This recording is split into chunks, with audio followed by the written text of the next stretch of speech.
Il est souvent complexe au cœur du cinéma de filmer la guerre. Pourquoi? Parce que pour beaucoup d'auteurs, filmer la guerre c'est simplement montrer du sang, de la mort, et ben c'est tout. Et la plupart du temps, ils cherchent pas à rendre ça plus complexe. Cela donne du coup tout un pan du cinéma qui se contente un peu de montrer simplement des soldats se retrouver sur le front et ne pas chercher grand chose de plus que simplement survivre ou buter le plus de monde possible, véhiculant ainsi une étrange idéologie qui n'a pas vraiment de sens si on se pose 2 secondes. Au cœur des années 80, le cinéma américain a tout de même cherché à traiter la guerre avec un certain recul. Un recul que celui-ci a commencé à prendre après le Vietnam, au cœur des années 70, en développant tout un paquet de métrages cultes qui ont amené de nombreux cinéphiles à être bercés par des œuvres monumentales et tout simplement légendaires. Cela a un peu perdu de sa superbe avec le temps, mais quelques talents du cinéma cherchent encore aujourd'hui à peindre la guerre avec la même puissance et la même maestria. Et c'est peut-être en cela que l'on a tout de même assez régulièrement des métrages qui regardent la violence de la guerre avec un certain recul. Mais au début des années 80, un film a voulu absolument marquer les consciences. Et malheureusement, au fil du temps, il est plus devenu un objet qui est représenté par ses suites. C'est-à-dire quelque chose de très bête, de très régressif et de très violent. Bon, par la suite donc, il est difficile de contredire cette théorie, car si le premier métrage que l'on évoquera sous peu est une œuvre qui va à l'encontre de cela, les penchants politiques très étranges de son auteur amèneront les épisodes suivants à être beaucoup moins subtils et élégants. Mais pour l'heure, au début des années 80, Sylvester Stallone sort du succès de Rocky et décide de parler d'un autre sujet qui lui est cher, celui de la guerre, mais surtout des ravages que celle-ci a causés aux soldats et de la difficulté, lorsqu'ils ont dû rentrer chez eux, le cœur retourné et la tête traumatisée. C'est ainsi qu'est né un grand personnage du 7e art, un homme qui est devenu par la suite une icône des années 80, un personnage culte, parodie à l'appel, imité par beaucoup, mais jamais égalé dans sa manière de comprendre, d'admettre et de cerner la guerre, et c'est ainsi qu'est née la saga Rambo. Une saga qui aujourd'hui s'apprête à se clôturer en opposant sa conclusion à sa source, pour un métrage qui semble sonner comme la fin d'une époque pour un grand homme, difficile à cerner parfois, mais imposant tout de même du cinéma américain. Et s'il est né au cinéma avec Rocky, je pense profondément que Sylvester Stallone mourra avec Rambo, ce qui sera à la fois extrêmement symbolique et surtout très représentatif de sa carrière. Nous sommes donc en 1982, quelques années après Rocky, et Sylvester Stallone a envie de parler de la guerre, mais de s'inscrire dans la même veine qu'un Michael Cimino, et donc a envie de raconter comment un soldat rentre chez lui après le front, et c'est ainsi qu'il décide de mettre en place un grand film anti-guerre, une œuvre phare autour d'un soldat confiné par la mort, le sang et la jungle, et qui, une fois chez lui, ne peut revenir à une vie normale, non pas par sa faute, mais à cause de la société américaine. Ted Kotcheff met en scène cela avec un tel réalisme, une telle justesse de propos et de peinture de la violence qui réside dans son personnage central, que l'on ne peut qu'adhérer totalement à cette mise en scène et ce geste cinématographique monumental pour finalement se laisser porter par une œuvre folle et ambitieuse, un long métrage extraordinaire de bout en bout, au-delà d'être un grand film ou un film culte. Pour moi, il s'agit d'un chef-d'œuvre rentré au fil du temps dans l'histoire du cinéma comme un métrage maniant avec un talent rare, tension, réalisme, dénonciation et iconisation de son personnage. Un film extraordinaire, voire même tout simplement exceptionnel de bout en bout qui enchaîne les moments de bravoure et surtout qui témoigne d'une immense maîtrise de la part de Kotcheff. 3 ans plus tard, il fut compliqué pour George Pankosmatos, dont le nom me fera toujours autant rire, de reprendre les commandes de la saga, puisqu'on commence à aller vers le bis. Mais ici, encore on va dire, ça passe. Disons que si ce deuxième film n'est pas un mauvais métrage, c'est parce qu'il a au moins le mérite de nous amuser et de nous divertir avec un réel panache, tout au long d'une fresque dramatique et narrative tout simplement rocambolesque et proche donc d'un bis assez navrant, mais au moins, c'est extrême. Et dans son extrême, ça fonctionne. Encore une fois, disons que je pense profondément que sans James Cameron pour seconder l'écriture de Stallone, cela aurait certainement été bien pire. Mais dans l'idée, et avec ce que cela nous offre ici, on peut dire que ça sonne comme un de ces longs métrages cultes qui assume sa bêtise, mais qui ne reste pas forcément pleinement en mémoire en sortant de la salle. Tant au final, cela reste très ringard, et pas vraiment justifié de faire revenir le personnage ainsi. Honnêtement, je fais la fine bouche parce qu'au fond, on s'éclate devant ce genre de film, et là ici ça marche bien. C'est juste que ça aurait pu être un poil plus élégant.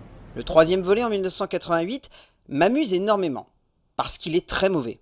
Genre vraiment pas intéressant, et surtout beaucoup trop politique pour réussir à pleinement convaincre un spectateur, même convaincu que le personnage de Rambo aurait pu se retrouver là. Mais alors là, on atteint un stade où c'est juste magnifique. Peter MacDonald nous offre ce que j'ai envie d'appeler une propagande pour la guerre du Golfe tellement bête et méchante qu'on a plus envie de rire face à tout cela que de réellement se plaindre et hurler au scandale, tant on sent que derrière cette ambition ringarde, derrière ces terroristes en carton-pâte, et surtout quand on a l'impression que Hot Shots 2 est un meilleur Rambo 3. C'est à partir de ce moment-là que je me suis dit que l'on avait atteint le superbe. Il est indéniable que ce film ne marche pas, que ce soit dans la mise en scène, dans le rythme, dans le développement de son personnage, rien ne fonctionne ici.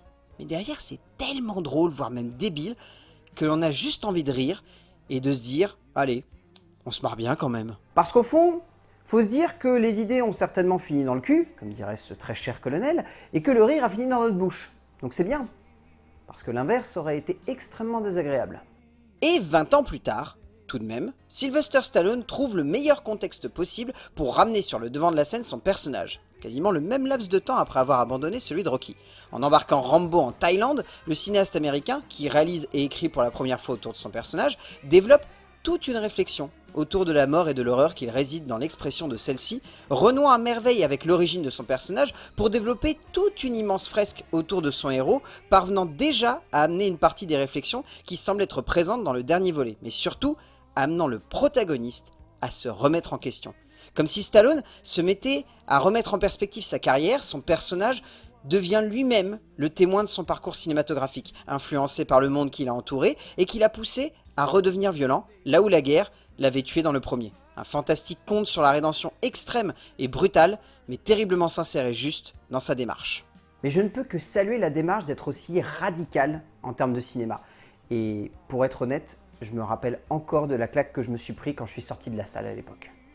Ainsi est né un personnage, un de ces rares personnages de cinéma, à être presque plus populaire que les films. Car pour beaucoup de personnes, cinéphiles ou non, spectateurs ou non, adeptes ou non du personnage, John Rambo est devenu une icône. Une icône des années 80, une icône du cinéma d'action, une icône finalement plus dans l'optique des deux films les moins bons, plutôt que de son premier long métrage. Personnellement, avant de regarder le film de Kotcheff, j'avais plus en tête l'idée que John Rambo était plus proche de l'image que Cosmatos ou McDonald ont fait de lui, soit un héros décervelé, complètement bourrin, pas du tout subtil, alors qu'en réalité, il y a autre chose derrière. Et c'est en cela que j'aime aujourd'hui profondément ce personnage, et que j'aime surtout les 4 films. Je suis plus attaché au premier et au dernier, un peu comme avec la saga Rocky d'ailleurs, mais j'aime tout de même chacun de ces métrages, comme si ensemble, ils formaient quelque chose de rare, d'intense, d'humain, et de simplement évocateur finalement pour tous les spectateurs. Et c'est en cela que le personnage de Sly, je pense, est profondément marquant. Marquant par l'image que l'on se fait de lui, par ce qu'il a véhiculé au fur et à mesure de sa carrière au sein du cinéma, par ce qu'il représente en tant que personnage, tout simplement. Kotcheff en a fait un être humain, avant d'en faire un super soldat. En a fait une bombe à retardement qui ne devrait jamais être déclenchée, il en a fait un héros de cinéma pur et dur, un de ceux qui marquent le spectateur presque instantanément, et rien que le discours avec le couteau sous la gorge est assez représentatif de cette idée. Cosmatos n'a pas su capter la subtilité du personnage, du coup, il a choisi d'en faire un héros d'action certes assez lambda, mais encore ancré dans le cinéma des années 80, pour donner lieu à une œuvre forte et assez étonnante dans son genre, et du coup, même si le film est bancal, l'idée est là. McDonald, lui par contre, est totalement passé à côté de la plaque. En a fait un héros de guerre pur et dur, limite crétin, plus proche d'un Delta Force que d'un héros traumatisé de la guerre du Vietnam, et c'est peut-être pour cela que je me pose beaucoup de questions sur l'origine de ce film. Même aujourd'hui d'ailleurs. Et en reprenant en main son personnage iconique 20 ans plus tard, Stallone choisit d'en faire un héros conditionné par une époque, formaté par le temps, et qui se retrouve en total décalage par rapport à son temps, donnant simplement lieu à une œuvre extraordinaire de puissance et qui choque, et c'est certainement cela qui en a fait une grande œuvre de cinéma aujourd'hui. Une saga qui a su parfaitement se détacher des longs métrages de l'époque, qui a su évoluer avec son temps et surtout le comprendre. Et franchement, quand on voit la tête du prochain long métrage, on se dit que c'est évident. La guerre a détruit Rambo, l'a poussé à rentrer chez lui, et je trouve cela magnifique de choisir de le placer pour la première fois entièrement sur le territoire américain, et d'en faire un homme totalement reculé et fermé sur lui-même pour peut-être construire la destruction finale et impériale d'une icône du cinéma américain.